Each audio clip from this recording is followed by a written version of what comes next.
रहमान रहीम। Producer साहब अभी कह रहे थे मुझे जी कि इंट्रोडक्शन कराएं लोगों का, और ईद का दिन है तो इंट्रोडक्शन कराना बहुत ज़रूरी है गेस्ट का। तो मैं उन्हें बता रहा था कि इंट्रोडक्शन की क्या ज़रूरत है।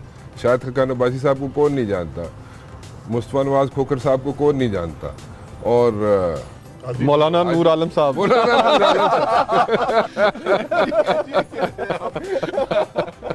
मौलाना नूर आलम साहब को कौन नहीं जानता। हमारे दोस्त JUI को प्यारे हुए हैं, अब तो हमने कहते ही मौलाना नूर आलम है।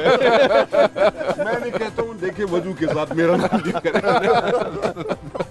नहीं, अब तो डर भी लगता है वैसे। हाँ नहीं वाकई सही बात। फितवा देने से अभी तो आप ऐसे हो के आए, उम्रा शुमरा करके आए ना। हाँ जी बिल्कुल। हाँ, तो मेरे ख्याल में आपको रिसीव किया होगा एयरपोर्ट पे काफी लोगों ने, आपकी जमात के JUI के लोगों ने, है ना।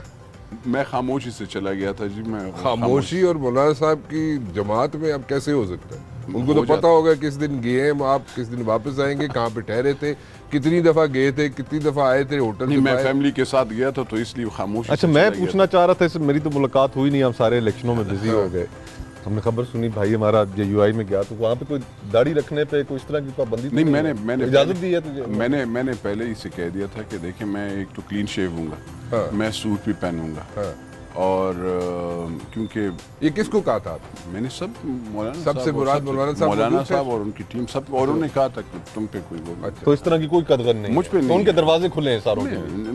मेरे लिए तो कम से कम खुले थे, तो इसलिए मैं क्लीन शेव हूँ अभी भी।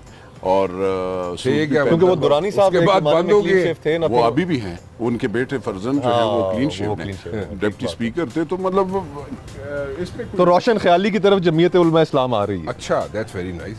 लिबरल लिबरल लिबरल जमात हमेशा से लिबरल रही है। अच्छा। नहीं ये तो बड़ी अच्छी बात है। नहीं रिलीजियस पार्टी है, लेकिन हर एक की अपनी वो होती है कि आप क्लीन शेव रहें, आप दाढ़ी रखें। नहीं क्वेश्चन आया ना, मुस्तफा साहब क्वेश्चन हाँ। कर रहे हैं, तो डेफिनेटली कोई ना कोई तो रीजन होगा ना।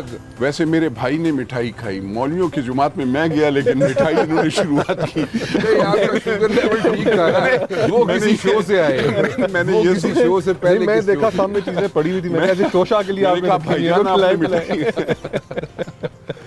किसी बड़े खामोश बैठे, तो नहीं, मैं- चीन होके आए हो नहीं मैं सीख रहा हूँ।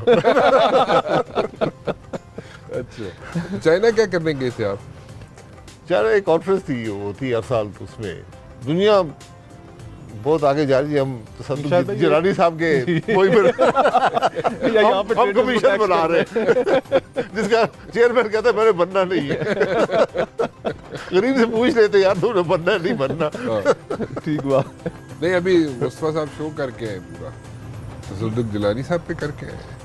हाँ देखें, अब वही बात तो ये है कि जिस तरह शाहिद भाई कह रहे थे, और मेरे ख्याल से नूर आलम भी इस पे इत्तेफाक करेगा कि हम, और सारे ही सुनने वाले भी करेंगे, कि 76 सालों से एक ही दायरे के अंदर हम सफ़र किए जा रहे हैं, और हर दौर के अंदर वही बातें सुनने को मिलती हैं, वही मामलात। लेकिन अब आखिर कब तक हम ये इस तरह चलते रहेंगे? कभी ना कभी तो हमें इस दायरों के सफ़र को ख़त्म करके एक नए सफ़र का भी आगाज़ करना है। But you see that happening?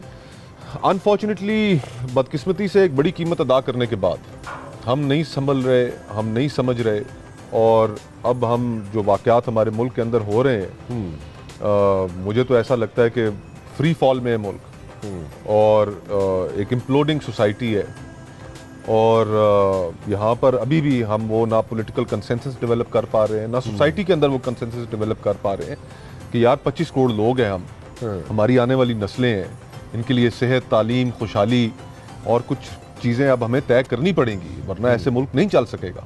लेकिन वो तवज्जो ही नहीं है किसी की।